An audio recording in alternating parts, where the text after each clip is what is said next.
un peu Des fois, plus. je pense quand même à Lausanne, quand j'avais mes mômes, 3-4 ans, c'était aussi notre période. Ouais.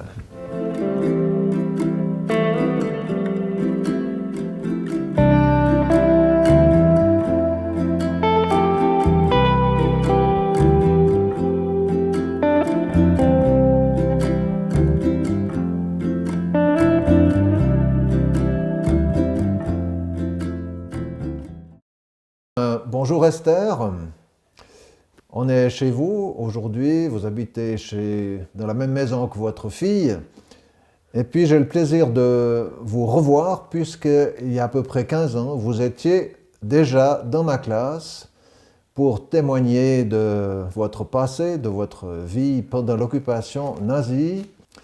Alors, est-ce qu'on peut savoir votre âge? Est-ce que c'est possible de le connaître? Je suis de 31. Voilà, vous faites Bientôt 92. 90, bientôt 92 ans.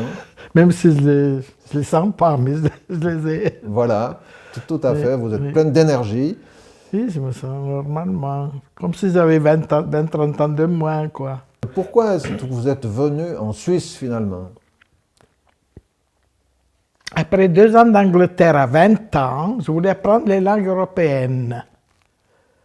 Alors je suis parti à quel âge, moi, du Piémont? Avant 20 ans. Puis j'ai appris l'anglais. En Angleterre, j'ai gardé une petite fille qui s'appelait Diana, je la promenais, une gamine de 2-3 ans, je m'occupais bien de cette petite, parce que moi j'étais l'aîné de 5 à la maison. J'avais l'habitude d'avoir des frères et sœurs plus jeunes que moi, comme ça je m'occupais bien de Diana. Tout à fait. Et puis après 2 ans d'anglais, tout va bien, j'ai dit, mais après tout, maintenant il me faut aussi le français. Parce que nous, au Piémont, le français, c'est presque notre patois. Hein. On parle patois piémontais, mais la moitié, c'est des mots français. C'est juste la frontière.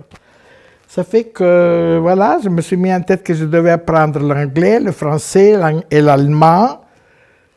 Mais malheureusement, l'allemand, comme j'avais été frustré et triste par rapport à la guerre, que j'étais gamine, l'allemand, ça ne me faisait pas vraiment envie de l'apprendre. Donc vous êtes venu en Suisse romande. Alors je suis venu en Suisse romande, Ouais. comme ça j'ai perfectionné mon français. Très bien. Et puis quel était votre village d'origine alors? Vous habitiez dans le Piémont, Piémont. mais c'est un village ou une ville? C'est-à-dire, c'est Collegno, un gros village, mais il est pratiquement collé à la frontière de Turin. D'accord. Ça fait bloc avec Turin, mais il y a quand même la commune de Collegno. C'était donc un gros village. Un gros village, oui. Ouais. Oui. Quel souvenir vous avez de ce village là-bas, des habitants, de la vie qui avait... Oh, moi j'ai un beau souvenir de Collegno. Parce que mon papa, il était une personne tellement aimable, il connaissait tout le monde, il faisait 2-3 métiers en même temps. Quel métier par exemple? Mon papa, il était à la base. On ne sait pas trop à la base qu'est-ce qu'il était, mais je sais qu'il faisait la garde nocturne, il passait la nuit blanche sur un vélo à Turin, parce que c'est juste la limite de notre village, c'est Turin. C'est ça. Il avait tout un paquet d'adresses de clients qui voulaient qu'il y ait un contrôle nocturne. Ok. Il passait toute la nuit à vélo, à pédaler, à mettre des tickets où il fallait, en ville de Turin. Puis il revenait vers 7 heures du matin, il était à Collegno et il avait un kiosque à journaux. Et votre maman, alors, elle faisait quoi? Et ma maman, elle avait 6 enfants, moi j'avais 6-7 ans, puis il y en avait encore 1 ou 2 dans le berceau. Ah ouais. Quel souvenir vous avez de Mussolini? Mais Mussolini, d'un côté, moi je trouve un peu bizarre parce qu'il avait une allure spéciale. Très énergique, le coup de poing, etc. Il faisait des grosses voix. Martial. Mais moi, comme ça. j'avais 10-12 ans, je ne pouvais pas tellement juger. Martial, très martial, C'est ça. Mussolini. Mais quand même pas méchant. Pas Ouais. méchant. Non, il n'était pas méchant, Mussolini. On avait même la chanson qu'une fois, il est venu visiter les écoles dans la région de Turin. Il a passé aussi à Regina, chez nous, on était sur la frontière de Turin. beaucoup d'enfants de monde qui étaient là sur la route pour attendre le passage avec le camion. Il était sur un camion ouvert, debout, Mussolini, et il saluait, puis nous on attendait. Esther, il y a encore une chose que j'aimerais vous demander. Laetitia m'avait parlé aussi d'une chanson que vous chantiez en l'honneur de Mussolini. Est-ce que vous pourriez nous la chanter?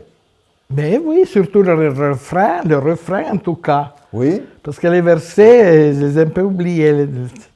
Alors comment ça allait ce refrain? Sur la jeunesse.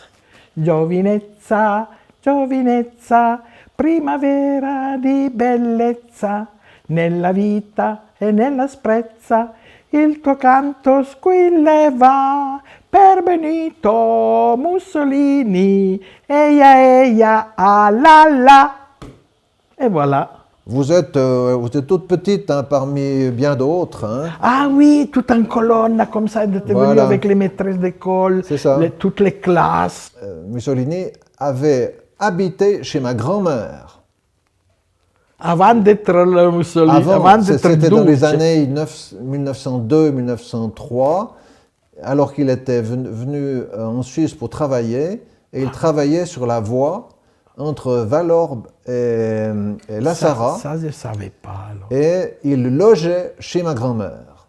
Il avait une chambre à l'étage avec 2 compatriotes et il logeait chez ma grand-mère. Et vous savez pas ce qu'il a fait? Il est parti sans son loyer. Et ça alors? Parce qu'il avait été renvoyé du territoire suisse parce qu'à l'époque, il écrivait déjà des choses un petit peu tendancieuses. Mais j'avais entendu dire qu'il avait travaillé en Suisse quand il était jeune, Mussolini. De quelle manière est-ce que vous avez ressenti cette guerre? Ou bien quand est-ce que vous avez vraiment pris conscience que la guerre arrivait? On a pris conscience quand on avait les nuits blanches, qu'on ne pouvait pas dormir, il y avait des sirènes. Et puis il y avait des lumières, comment ils chiamano, fari, comme des phares puissants, des machines puissantes qui lançaient de la lumière dans le ciel et ils cherchaient dans le ciel les avions anglais qui venaient bombarder. Vous vous rappelez de l'arrivée des Allemands? Oh là là, c'était pas gai. C'était pas gai. J'imagine. Ils arrivaient avec leurs camions. Même une jeune fille que je connaissais, que pour finir, j'ai regretté toute ma vie que je ne l'ai plus vue. C'était une copine à moi, mais elle avait 2-3 ans plus que moi. Il passait avec ce camion dans les rues de la région, tout ça. Ils s'arrêtaient et puis ils embarquaient quelques jeunes, qui se leur prenait d'embarquer quelques jeunes. Et on ne sait pas où ils les menaient après.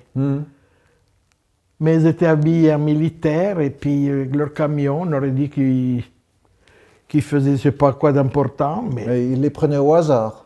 Au hasard. Mais après, ils disparaissaient ou bien vous les... Au hasard. Et puis ils sont venus devant chez nous, que mon papa, il avait fait une belle maison avant la guerre et tout. Il avait comment on appelle, devant les façades, des barrières en fer forgé.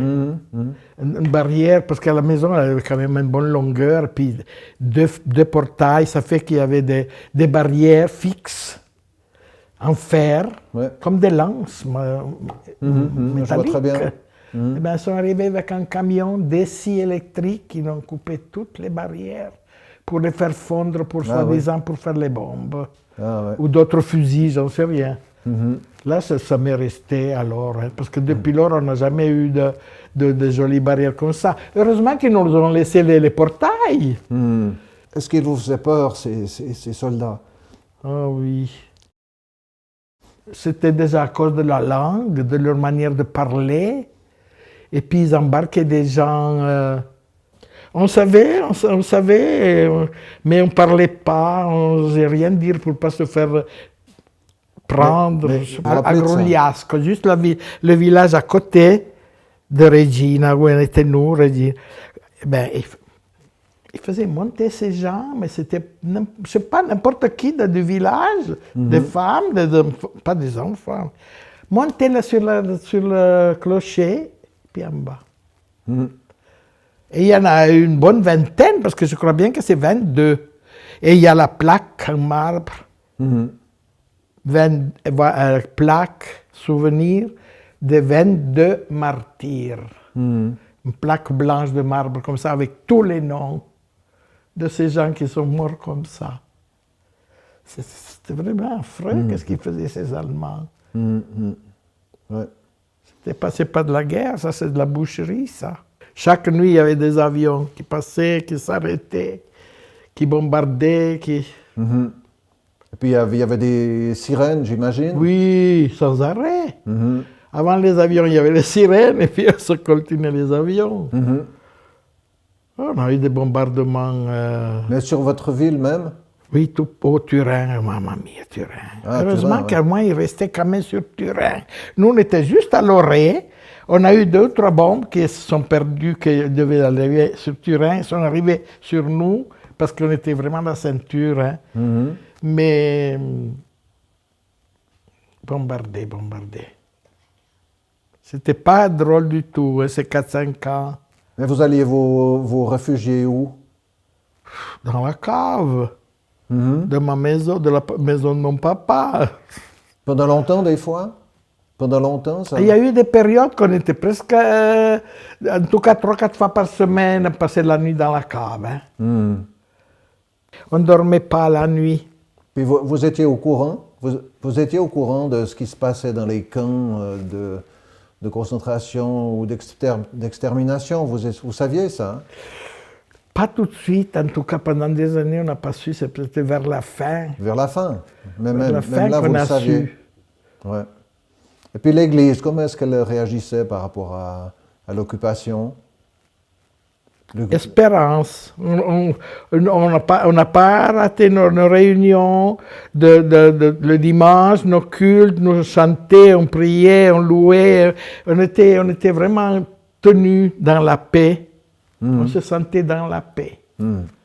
Est-ce que vous avez l'impression que la ferveur était plus grande pendant l'occupation? On était fervents. Ouais. On était prêts à tout.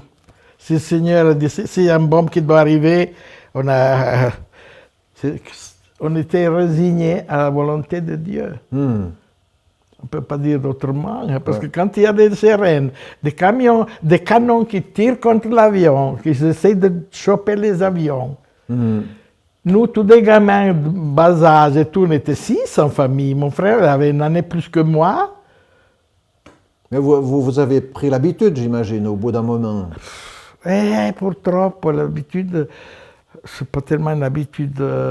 On a espéré tous les soirs de pouvoir dormir un peu quand même. Hein. Et vous avez vu les Américains arriver, tout ça? Ah oui, des camions, alors pour finir, des camions d'Américains qui parlaient l'anglais. Oh, j'étais toute fière d'entendre parler autre chose que l'allemand. Parce que alors les Allemands, c'est comme ça. Hein. Et puis maintenant, il y a la guerre en Ukraine. Il y a des choses qui vous rappellent cette période-là, où vous voyez des choses. C'est-à-dire, moi, je ne lis pas tellement de journaux, je n'écoute pas de nouvelles dans la radio de ce qui se passe. Mais c'est vrai que la guerre, elle est toujours triste, de toute façon. Hein. La population, elle souffre, et puis voilà. C'est triste. Vous racontez ces choses-là à vos petits-enfants? Même mes petits-enfants, j'en ai combien? Moi, il y en a une là qui est plus petite, pas plus petite que ça, hein, elle est quand même grandinette. Mais je ne raconte pas tellement. J'ai raconté du temps de la guerre et tout ça. J'ai dit que oui, mais je ne me rappelle pas parce que moi, j'ai plus de mémoire. J'avais une mémoire incroyable, maintenant j'ai beaucoup moins. Hein. J'ai dépassé les 90 depuis presque 2 ans. C'est ça? Je fais rire ma petite fille. Ça ne m'intéresse pas de devenir une loque, je préfère vieillir, mais lucide. Il me semble rappeler que votre petite fille, dans ma classe, m'avait parlé d'une fois où vous alliez chercher du lait. On avait affaire avec des gens qu'on ne connaissait pas. Alors, pour être tranquille, moi j'avais un linge blanc, comme ça j'avais mon baratin pour mon lait, et pour montrer que j'étais une fillette de paix. J'avais 10 ans, 10, 11 ans. Ouais, c'est magnifique ça. Est-ce que vous avez un message à faire passer là, après toutes ces années-là, et votre vécu? Qu'est-ce que vous aimeriez laisser comme message à ceux qui viennent maintenant? Qu'ils aient une grande confiance. Moi, j'avais un papa qui était, je ne vais pas dire unique, parce que j'espère qu'il y en a d'autres, mais il était extraordinaire. Un C'est-à-dire homme de foi, un homme de foi. un témoignage de foi. Nonno Angelo. C'était déjà l'aîné de 5. Enfin, il avait aussi eu la vie dure déjà, mais une foi dans le Seigneur, une foi dans la parole écrite. La Bible, pour lui, c'était quelque chose d'important parce qu'il trouvait la parole de Dieu là-dedans. Eh ben, on va peut-être terminer sur cette belle image, Esther. Oui, oui, oui. Merci beaucoup de ce moment-là. Et puis, ma foi, bonne chance. Merci, Bonne merci. chance pour Moi, je me sens la vie. toujours tellement bien. Je me sens dans ses mains, je me sens porté. Je peux, tous les matins, c'est merci Seigneur, merci Seigneur. super. Et puis, je suis bien, comme si j'avais 45 ans au lieu de 90. Magnifique. Je ne peux pas dire plus. Ouais. Hein.